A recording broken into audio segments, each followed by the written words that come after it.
All right, welcome to the show, y'all. Hope everybody out there is having an awesome day, despite the fact that we live in hell and it gets worse seemingly every single second.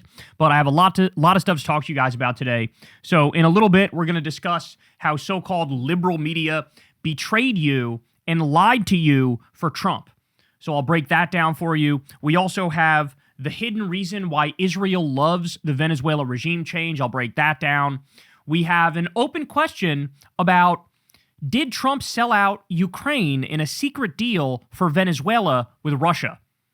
There's some reason to believe that might be true, so we'll get into that as well. And then later on, Mark Maron fires back yet again at Joe Rogan and the Rogan Sphere fail comics. We also have Joe Rogan goes full monkey brain idiot defending Trump's warmongering. You have to see this clip to believe it, and I have the fucking nuclear bomb of all fact checks for you on that one. And then also later on, Nick Fuentes' own fans have now officially turned on him over the issue of Venezuela. And frankly, you love to see it, because I remember covering it when he first came out in favor of the Venezuela war. I remember covering it and saying, this guy's a total fucking fraud. I mean, he postures as if he's anti-war, and then as soon as there's a war in our hemisphere, he's like, yummy in my tummy. I love that. So we'll talk about that too. So you guys know the drill, man. Everybody please do me a big favor and subscribe to the channel. You can also click that bell icon. That makes it so that every video we drop goes directly to you. It bypasses the YouTube algorithm, which famously does not like political channels very much. You can also support the show on Patreon and support Crystal Kyle and Friends on Substack. Remember, I say this every show, but I say it for a reason. This is real independent media. That means I've never done an ad read. I've never talked to an advertiser, never talked to a billionaire, never talked to a government or a PAC or anything like that. You guys support this show from the ground up. I'm very proud of that fact, that we actually build grassroots media, unlike a lot of these posers out here. So if you can, please tip with that thanks button on YouTube or support on Patreon. And of course, you can also go sub to Corin's World on YouTube. We do live Kyle and Corin episodes every Monday night at 8:30 p.m. Eastern Time. And of course, we love to see you there. We take super chats, we shoot the shit. It's much more laid back than this show. So come join us if you're so inclined. All right, y'all, let's get it. So let's start with this. As you guys all know this, we've all seen it online. And this was a big thing going all the way back to like 2015, over a decade ago. You had Trump and all of his minions. They would pretend like they are anti-war, right? Trump would pretend like I was against the Iraq war. It was a big fat mistake, that one. And it sort of became one of the slogans or the mantras of MAGA Republicans, is they would say, we're against regime change. And they would castigate Hillary Clinton, for example, and say she's a warmonger and she supported the Iraq war. And this became part of, along with like free speech, this became part of what it meant to be MAGA. You know, they would say like build the wall and free speech and we're going to end the wars, right? Like the gist of what they stood for. Now, look, I followed this stuff from the very beginning. I can tell you, I knew all along it was total bullshit, okay? There were also clips from before the Iraq war of Trump supporting the Iraq war, right? Never mind the fact, now we know in his first term in office, he was a colossal warmonger. He murdered Qasem Soleimani willy-nilly, even though it was completely illegal. He ripped up the Iran agreement. He broke the drone record, far surpassing Barack Obama's number of drone strikes. So it was always shit. But, you know, the right gobbled that up, okay?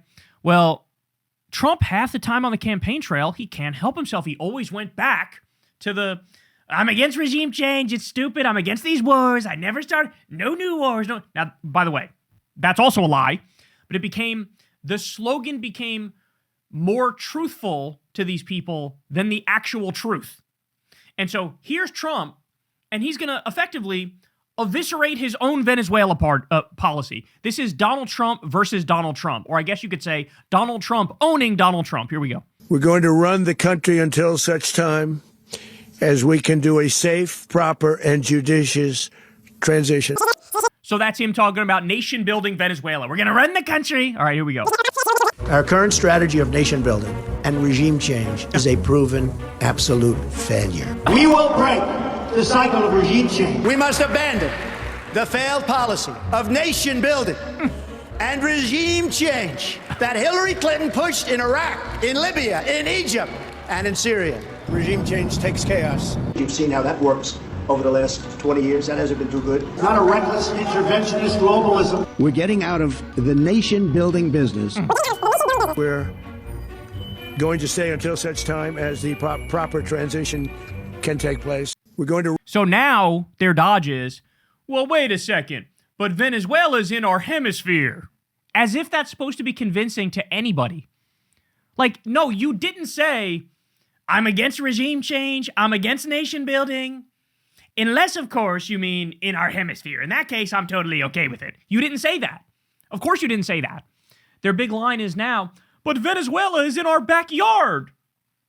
No, bitch, that's not your backyard. That's your neighbor's house, right? You can't go into your neighbor's house with a gun and threaten to kill them and kick them out of their own house and fucking confiscate their dog and say, hey, now I own 4 houses on this block because I forced the other people out. That's not the way it works. That's not your backyard. That's not your street. That's your neighbor's house. Okay? But this is the way they think. It literally is rolling the clock back to the 1800s, to sphere of influence politics, or what you call geopolitical realism. This idea that if you're a major power, you own a certain area in the world. You own the area all around you. And so that's why, under this logic, they don't give a fuck about Russia stealing Ukraine, because that's in their sphere of influence. So this has, in other words, they're now saying sovereignty means nothing. Independence means nothing. Human rights means nothing. International law means nothing. And again, this is exactly the opposite of the shit he said all the time. I'm against regime change. I'm against nation building. Now what's he doing? Quick, send $40 billion to Argentina as Americans' healthcare premiums triple. Quick, let's run Gaza. Let's run Venezuela. So stop and think about that. As inflation goes up, as unemployment goes up, as people struggle in this country, they can't afford their healthcare premiums. 18 million people lose their Medicaid. 94 million pounds of food aid is now not going to food banks and people are starving. His reaction is, let's run Venezuela, even though I said nation building is stupid and bad and wrong and regime change is stupid and bad and wrong. It truly is incredible. All right, more. Here he is being even more clear about just how stupid this is. Here we go. The world would be better off with Saddam Hussein 100%. and Gaddafi in power. 100%. Now, as far as Assad is concerned, what about the human rights abuses? Let's talk about, well, you don't think they're happening now? They're worse now than they ever were. People are getting their heads chopped off. They're being drowned. Right now, they're far worse than they were ever under Saddam Hussein or Gaddafi. And it all blew up around Hillary Clinton and around Barack Obama. It all blew up. Now, one thing about Assad, not a good guy. I understand that. We have to rebuild our country. Our country's falling to pieces. We have 19 trillion in debt. We have infrastructure that's a disaster. Our roadways, our airports, our schools, everything. We have to start thinking about ourselves. We're pouring trillions of dollars into the Middle East, and we have nothing for it. We have nothing. I couldn't have made the argument any better myself. Look, you could say Assad's a bad guy, but that doesn't mean he should be overthrown, right? Why is that our business? We gotta rebuild our country. Our airports are shit. Our infrastructure's crumbling. Everything's falling apart. We got 19 trillion in debt. By the way, what's the number now? 30-something trillion in debt? And he's like, let's run Venezuela. Let's run Gaza. Let's build hotels and casinos and golden statues. To me, to yours truly, your favorite president. They're trying to build, and I'm not kidding about this, Jared Kushner and Steve Witkoff floated the idea of building a futuristic AI tech city on top of the rubble in Gaza, on top of the skeletons of the dead babies that they just genocided. And guess what? Those buildings are not for Palestinians. They're not saying, welcome home, Palestinians. Here's your futuristic high-tech society. No. They want it to be a tourist hub. And by the way, they want to run it with complete biometric screening. They want nobody to have any rights. They want fucking humans to become transhumanist cyborgs, right? Merge with AI, merge with computers. But this is what they're doing. They want to be the new tech hub in Gaza, where the genocide and the ethnic cleansing is still going on right now. So this is what they're up to. Mr. I'm against the wars. I'm against the regime change. Why would we do that? It's so stupid. Now he is leading the wars, leading the regime change, leading the nation building, and he's doing it all on behalf of the Epstein class, the billionaire class. They gave him a tremendous amount of money for his campaign. He's now paying them back. Whatever you want, I will deliver. I'm going to let you loot. I'm going to let you pillage. I'm going to let you rob Venezuela. I'm going to let you take the oil. You could take the minerals. You could take all the natural resources. You could take the precious metals. By all means, go right ahead. And the other thing is, with all the natural resources in Venezuela, you know what else they're going to use this for? Data centers. They're going to build data centers. That's Elon Musk and fucking Sam Altman and all these tech assholes. They want to build these data centers, which, by the way, AI has already taken 34% of entry-level jobs already, just from ChatGPT being created. Where do you think it goes from here? They're openly talking about the goal is to replace everybody's jobs. Okay, but if you're destroying the social safety net so they can't get help there and they can't support themselves by having a job, what do you want them to do? We're just a nuisance to the Epstein class. We're just a nuisance to them. There's a shadow government of billionaire pedophiles that are running everything, and they want to get rid of us. They want to get rid of us. And look at how little they care about other human beings with what they did in Venezuela. They fucking murdered 80 people. For what? They don't fucking know. They don't know, so they could arrest Maduro and have a big fucking show trial over it. Meanwhile, the case is pathetic. I mean, unless it is a show trial, he's going to get off. So they don't even know what they're doing here. They don't even know. But Donald Trump used to be clear on this with the rhetoric on the campaign trail. But as I told you, and I was fucking yelled at the time for pointing it out, he's always been a fucking warmonger. This is a guy, he's been bombing fishing boats from Venezuela and Trinidad and Tobago and Colombia and not caring about the fact that innocent people are getting blown up.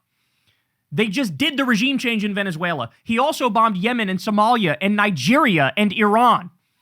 He's now threatening Greenland and Panama and Canada and Cuba and Mexico. He said a couple months ago he wants to reinvade Afghanistan to take Bagram Air Base back. And that's all just this term. That's all just this term. The fake peace deal with Israel and Gaza, where the whole point of the deal was to make the world look away so Israel could go back to doing the genocide. That's exactly what happened. That's exactly what happened. He said he stopped 8 wars. He started 8 wars. He bombed at least 8 different countries.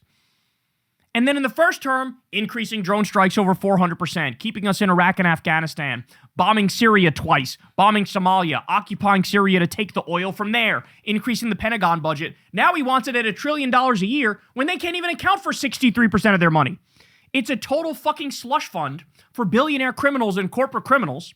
It's war profiteering. You know, Lockheed Martin and Raytheon and Boeing, they steal that money. 63% of the money's missing. They failed 8 audits in a row, and Trump is giving them more money. And then, by the way, the cherry on top of all of this is this. Remember this? How many times did Trump post one version or another of this? Now that Obama's poll numbers are in a tailspin, he said in 2012, watch for him to launch a strike in Libya or Iran. That is fucking insane. That's fucking insane. And by the way, this was like just before, about a month before the election with Mitt Romney, where Obama destroyed Mitt Romney. So it wasn't even true that his numbers were in a tailspin at the time. He had a pretty commanding lead the entire election with Romney. He was always up a little bit against Romney, and he was running a very good campaign. But this shows you how Donald Trump thinks. Donald Trump looks around and goes, oh shit, my approval rating's at 35%. Trump looks around and goes, oh shit, the Epstein files are really ripping me a new asshole. I get exposed every week of being a fucking gigantic fredophile rapist, right? We were just showing the Katie Johnson testimony on this show the other day. So you got all these new stories about how he's a creep and how he's a pervert and how he's a criminal, right? All the details coming out. And that's only 1% of the Epstein files that have been released, and we learned all that stuff. That's all everybody's talking about. So what does he do? Distract from the Epstein files, distract from the fact that I'm at a 35% approval rating, and Trump is doing the thing that he thinks will lead to a rally around the flag effect. He thinks if I just bomb another country or start another war, everybody will fall in line and be like, oh yes, America. Yes, play the national anthem. Let's stand here with pride. No, what the fuck do you think this is, bro? This isn't the early 2000s. You didn't do a year or two straight of propaganda to explain why we have to get rid of Maduro and why regime change and war in Venezuela is necessary. Bush and Cheney did 2 straight years of propaganda saying Saddam Hussein did 9/11. He worked with Osama bin Laden. He has weapons of mass destruction. He's going to attack us. All lies, but they hammered that message home for 2 straight years so people started to believe it, right? You were out there, they're trafficking drugs, and that's not true, and you were fact-checked on that, and then you'd be like, okay, but we want the oil. You're not supposed to say that part out loud, Dippy. How do you not know that? How do you not know that? And so this is how he thinks. Oh shit, my poll numbers are down. New war. New war. And the upside is the billionaire class is happy, right? The oil companies are going to be happy. We're going to take the oil, we're going to take the minerals, we're going to take the precious metals, we're going to take the natural resources. Like, all that's going to work out. All that's going to work out. And so this is how he thinks. So, I mean, it's just incredible. And guys, this is what you get when you elect a liar, right? Like, you could put no stock in anything he says because he could just do the exact opposite of the thing he says. And so the people who fell for it, I mean, it really is embarrassing because, like, there were people like me warning you every step of the way. This is who this guy is. And I remember arguing till I was blue in the face with MAGA voters, explaining to them, yes, Kamala Harris would be way fucking better. Yes, she would be way more anti-war. She would do way more policies that help you and your wallet, right? They didn't want to hear it. They didn't want to hear it. Now, here we are. And by the way, what's going to happen? You already know this. There's going to be one group in the country that does do the rally around the flag effect. Republicans. One group. It's the only group that they're above water. This move is above water. In total, it's only 39% of the country now wants us to run Venezuela. And they're all Republicans. So it's like the same percentage of people that are still meat-riding Trump, even after all of his disastrous term. That's the same number that are like, yeah. Everybody else, apolitical people, independents, moderates, Democrats, everybody else in America is going, excuse you? I can't pay my light bill. My electricity bill went up 13%. I can't afford fucking food on the table. My grocery bill's up 40%. And what are we doing? We're going to run Venezuela? What? So, but this is how he thinks. This is how he thinks. So, elect a criminal, expect a bunch of crimes. That's exactly what we're seeing. Hey y'all, do me a favor and like and subscribe. It helps out big time in the algorithm. Click the bell as well for notifications when videos drop. And watch that video on screen right now. You know you want to.